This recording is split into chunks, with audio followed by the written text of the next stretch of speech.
watch television, and we have a generation of people who are being raised to believe that if you want to heal something, you have to take a pill. And we advertise it.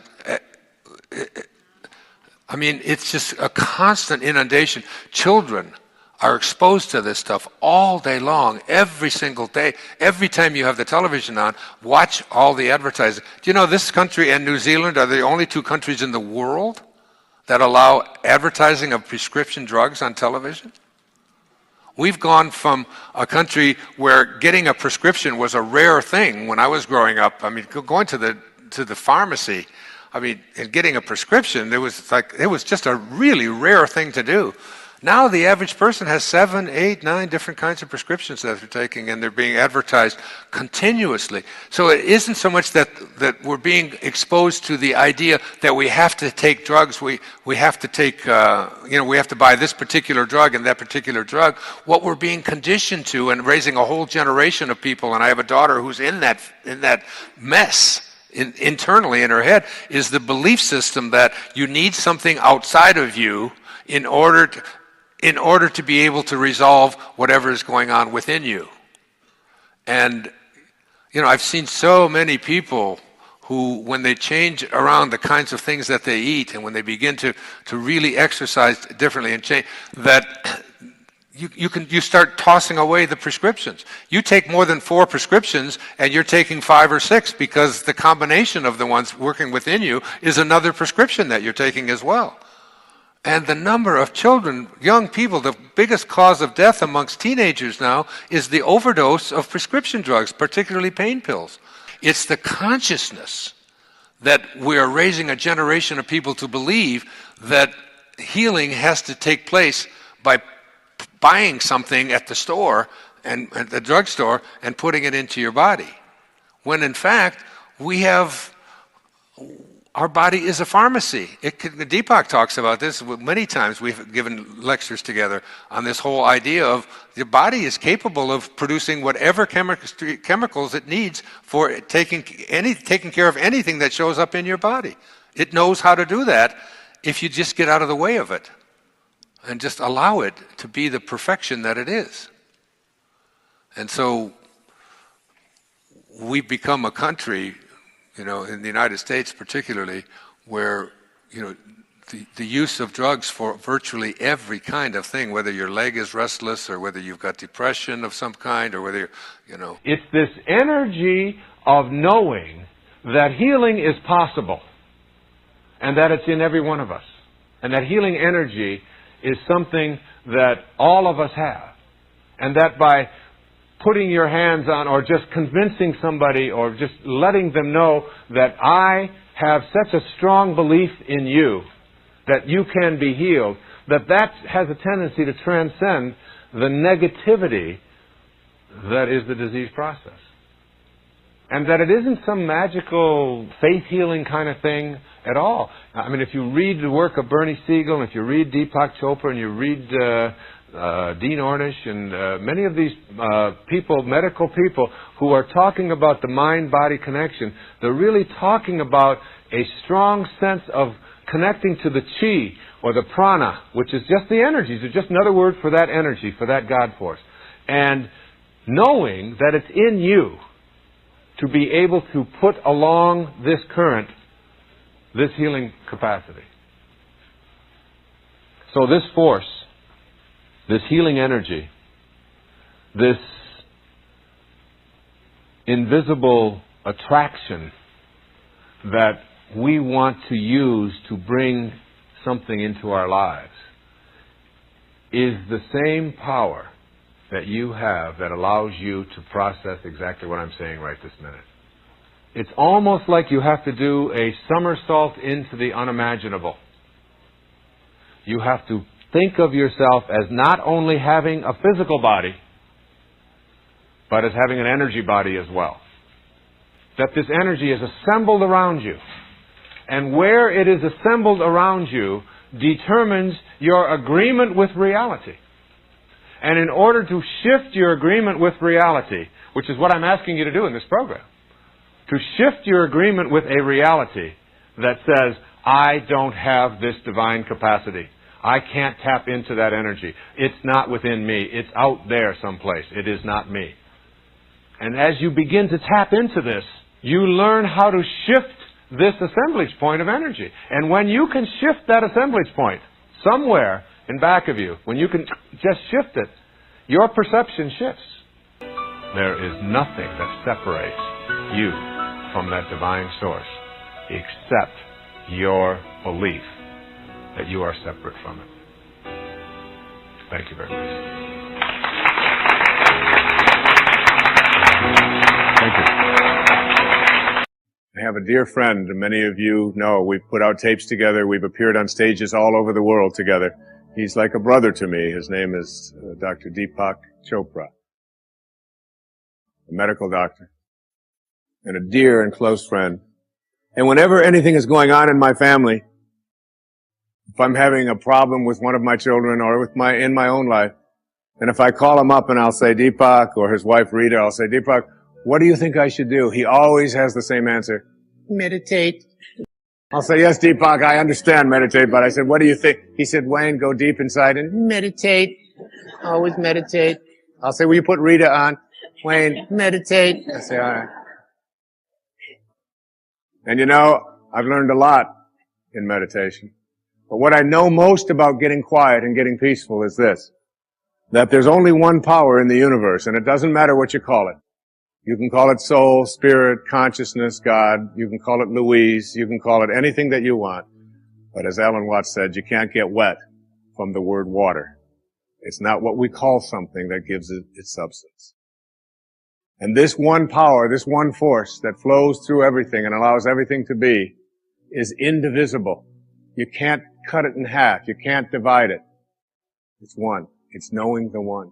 And everything in your life is almost always given a division. Male, female, young, old, tall, short, black, white, good, bad, up, down. These are all dichotomies. These are all these splits that we all have in our lives. The whole physical world that we live in and are immersed in, it's always immersed in this division. But we have to learn to fuse the dichotomies. And infusing the dichotomies and blending the one, that's what silence does for us. That's why embracing silence is so powerful. In Zen, they say it's the space between the bars that holds the tiger.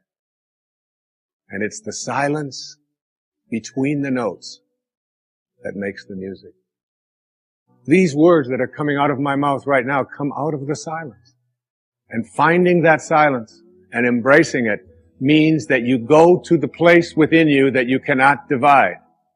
Just like you can't divide the source, the one, the spirit. You can't divide that either. It's only one. So when you go into your silence and you begin to practice meditation and you begin to make this a part of your life and embrace silence, what you discover is this is where you'll come to know your source. You'll make conscious contact with your source. I can't tell you how many people that have come to me who have suffered from serious illnesses, who've been given diagnoses that it's terminal and that you can't do it, who have gone out to the wilderness and have decided that I am going to commune with nature. And the transcendentalists, Thoreau and Emerson, they believed that nature was our source and that we were all products of nature. And if you can get back to your source, if you can get back to that feeling of being with spirit, that's where healing can take place. And I've had wonderful stories of people who told me that it was when I began to embrace that silence that I began to feel more connected to my source. Embrace silence because it's a way to come to know God, to know your source. Both are indivisible. And the only experience you can have in your daily life that even comes close to a spiritual awakening is silence. I urge you to meditate because it will bring you more peace, remove stress, improve your surroundings, and deflect negativity. All of this and more will definitely show up when you meditate regularly.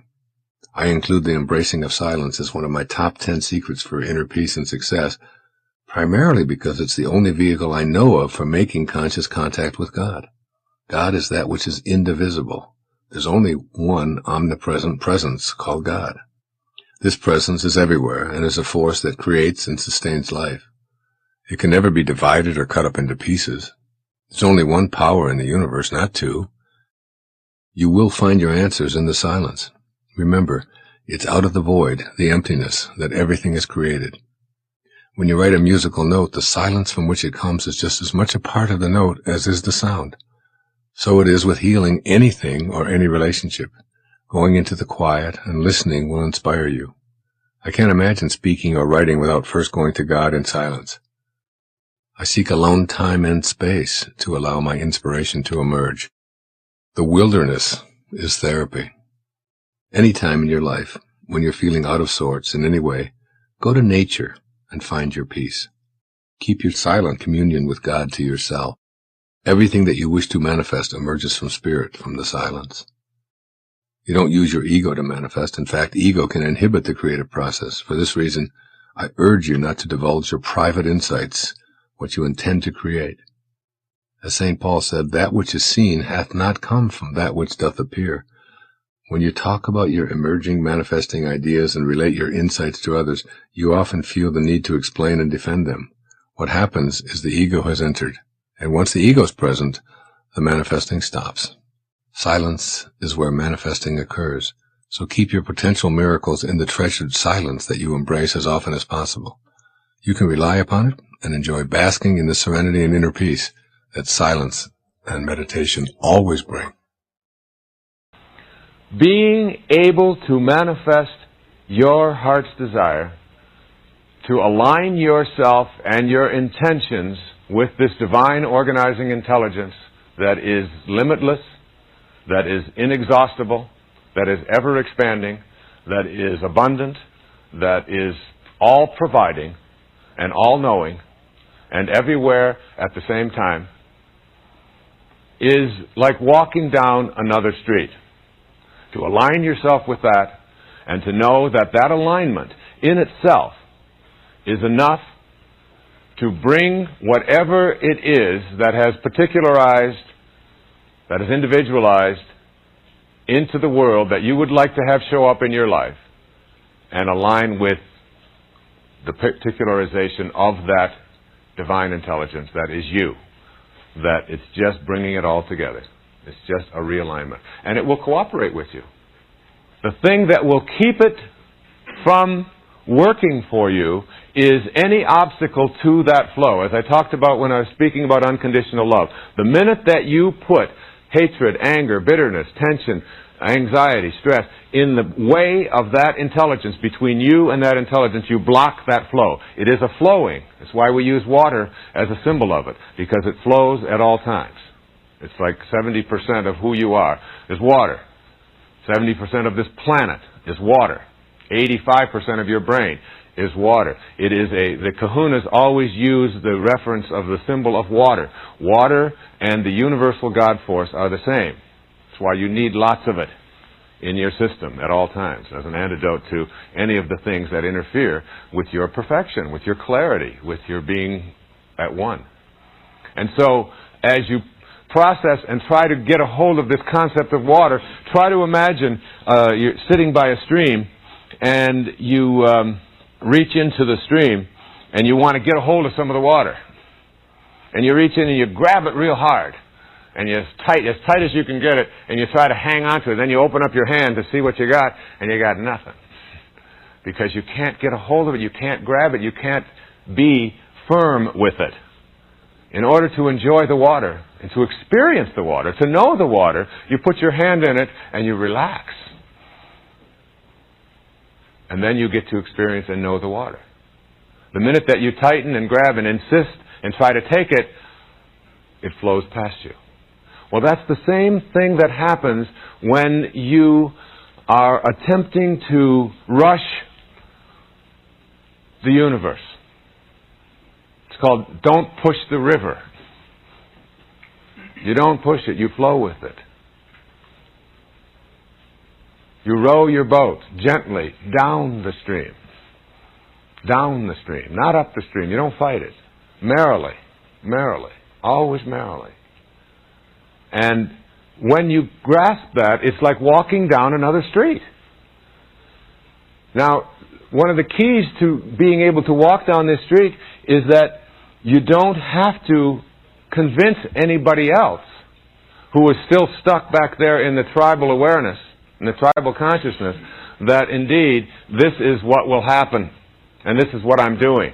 Because the minute you do that, you again put a blockage. You're always trying to keep yourself from erecting obstacles and barriers to what it is that you would like to see manifested in your life.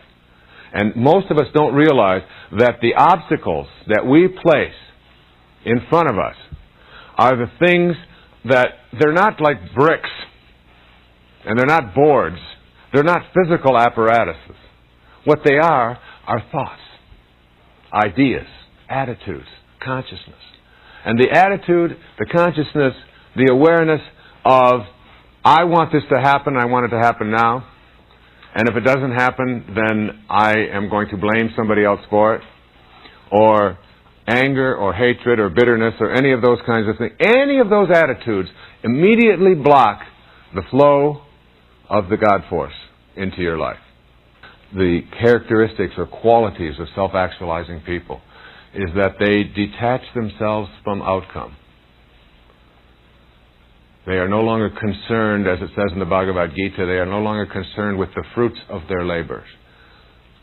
You know you're on purpose. You trust in your connection to this divineness. You know you are not separate from it any longer. And so this ego part of you that is so insistent upon doing things now and doing things right and making yourself better and proving how great you... All of that, while you don't lose it entirely, you tame it sufficiently to allow this sacred part of you. And people ask me over and over again, well, how do you do this? You know, how do you make it happen?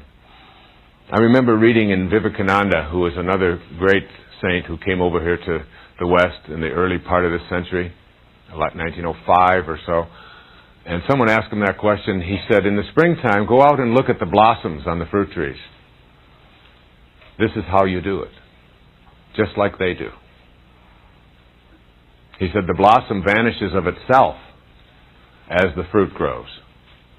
So too will the lower self vanish as the divine grows within you. It's not really a matter of beating anything down or conquering anything. It's allowing the divine to grow within you. And it's like thinking of yourself as a container that will only hold so much as a physical being. And if it's filled with fear and anxiety and stress and tension and all of this kind of stuff, then there's no room left in it for love and peace and detachment. If you just understand that the blossom vanishes of itself as the fruit grows, and that the lower part of you, the part of you that's ego-based, will vanish as the divine grows within you. As you practice these principles, you fill up this container with this, and it pushes that other stuff out. There's no more room for it. It just overflows and goes out. And as that happens, as you see in that metaphor, then the container that is you becomes filled with patience. And that patience is based on knowing. That knowing is based on trust. Here are a few ideas for putting peace in your life permanently. Thinking of yourself as a peaceful person is the first step, but it is only the first step. The thought must translate into action in order for you to know peace. Work at curbing your inclination to create confrontation and disruption in the lives of others.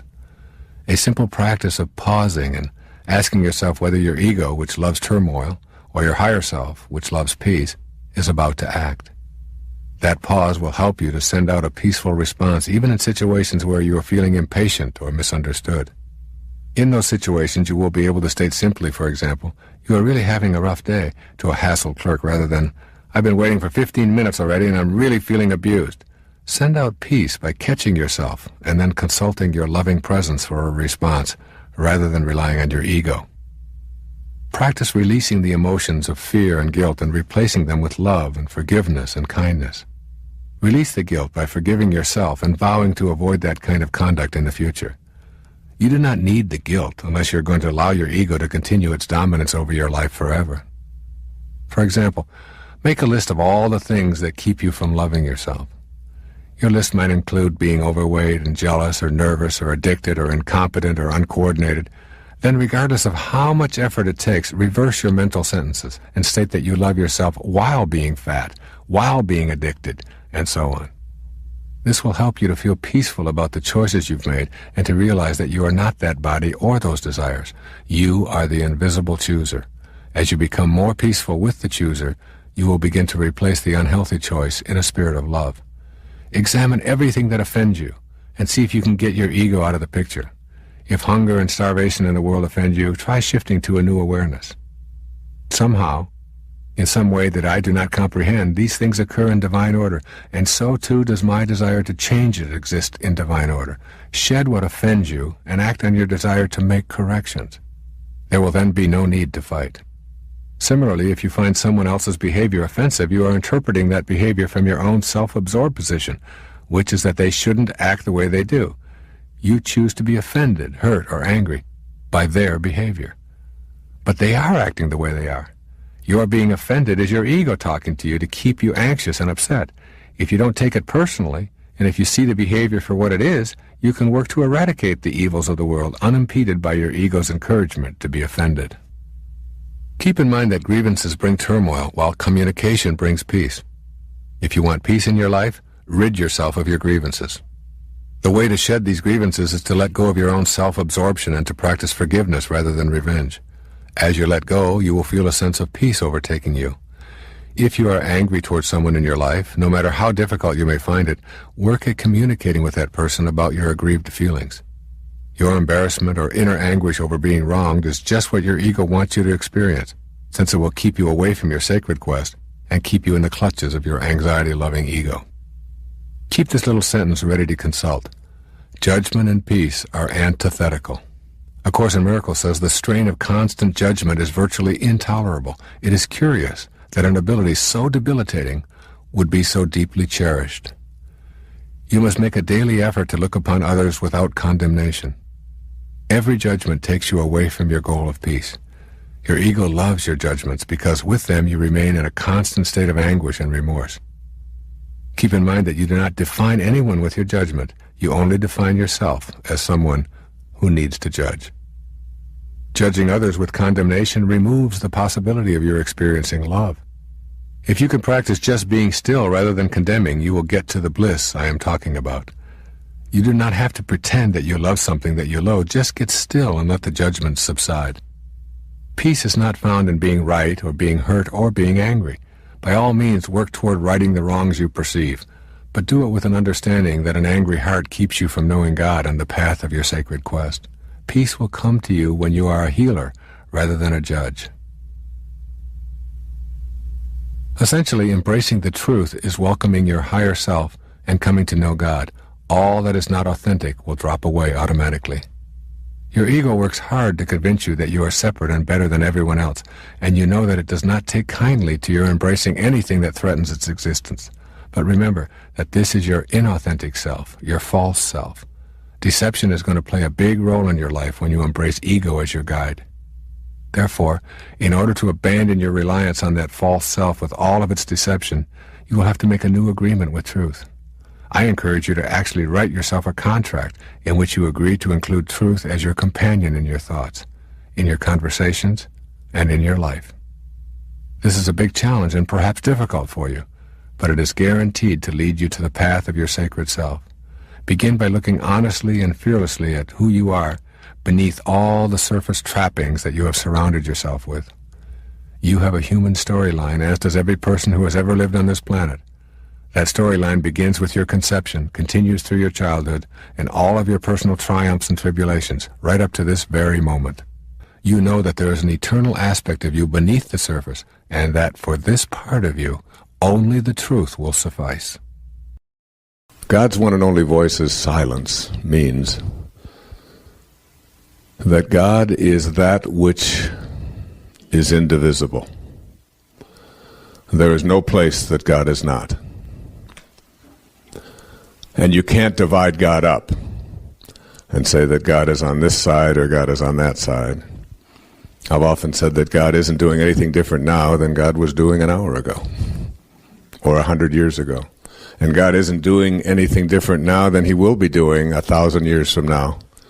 God is exclusively here and now, not elsewhere, not in heaven someplace apart from us, but here, now, and indivisible. And the word indivisible is very important, because that which is everywhere and cannot be separated or carved up is something that we have a great deal of difficulty in the world of the physical form experiencing and understanding. Because our world, the world of you listening here, is a world of dichotomies. It's a world of paradoxes. We divide everything up. And dichotomies are just our way of being. We divide everything in the world up. The only reason we know that something called darkness exists is because of light. If there was nothing called light, we wouldn't know anything called darkness. The only reason we have a concept called up is because we have something of its reverse called down. You've never seen a person with a front who doesn't have a back. You've never seen a person with an outside who doesn't have an inside. We divide everything. Everything is in the world of the divisible. In the Bhagavad Gita, it speaks about transcending the dichotomies, figuring out a way to get past the up-down, the male-female, the good-bad, the right-wrong, the old, the new, the alive and the dead. Everything has its dichotomy. You can always find its opposites. In fact, that's how the symbolism of language is created, through having opposites. We don't know about oneness in the physical world. Everything has its counterpart, its dichotomy, except for silence. Silence is the only experience that is the same as God. It is indivisible. You take silence, and we'll have some right now, and now let's just cut that in half. And what do we have? More silence. Let's take what we've cut in half and cut it in half again and again. And endlessly you attempt to divide into a dichotomy, silence, but you can never do it, because silence is indivisible. And silence is God's one and only voice. When you go into silence, you go into the place where you make conscious contact with God, whatever it is that God means to you. You make conscious contact with that omnipotent, omniscient force in the world, that omnipresence of God. And the reason I say that it's not crowded along the extra mile is because the mile that most people are on is a very, very noisy mile. And I encourage young people to become more comfortable with silence. We live in a world of bulldozers and leaf blowers and trucks that make endless amounts of noise and chatter. And constantly, I have a home, a place a retreat that I go to frequently on Maui. And oftentimes I will walk in the morning and they're in a big building project in Maui. And I'll go past one building after another and start to count the noisemakers, as all of these machines and all of these people who are trying to make the place look so pristine and so beautiful and so landscaped, instead of just letting it grow, just letting it be. Silence and God are one because you can't divide either one of them. Okay? So that going to silence as frequently as you can, and understanding that out of silence everything is created. The words that you are listening to right now as I speak emerge from silence. That silence is the source. And it's the source that is what we want to make conscious contact with. Like the source of all light is the sun. And the only reason we know about light is because of something called darkness. But when you go to the source can't be divided.